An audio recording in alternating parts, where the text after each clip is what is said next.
RG Kar medical কলেজে যে ছাত্র আন্দোলন চলছিল সেই ছাত্র আন্দোলনের কর্মসূচিতে আমাদের যেটা নেক্সট কর্মসূচি ছিল সেটা হলো যে একটা female protest rally with candle ট্রাইকালার flag নিয়ে আমাদের শ্যামবাজারের দিকে যাওয়ার কথা ছিল।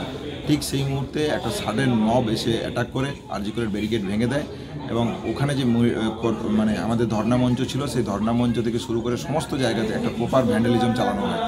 এই ভ্যান্ডালিজমের ফলে ধর্ণামঞ্চ ভেঙে যায়, বিভিন্ন জায়গাতে প্রচণ্ড ডিস্টর্টেড হয়, আমরা টোটাল ছত্রভঙ্গ হয়ে যায়। বিভিন্ন কলেজ, হোস্টেল, এমার্জেন্সি মধ্যে আমরা গিয়ে আশ্রয় নিই।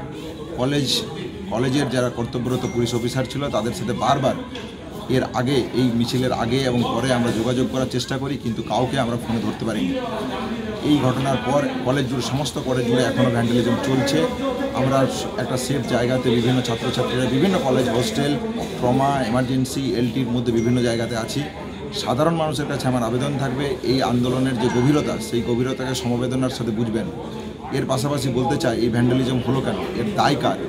পুলিশ প্রশাসন যে সম্পূর্ণরূপে ব্যর্থ হয়েছে।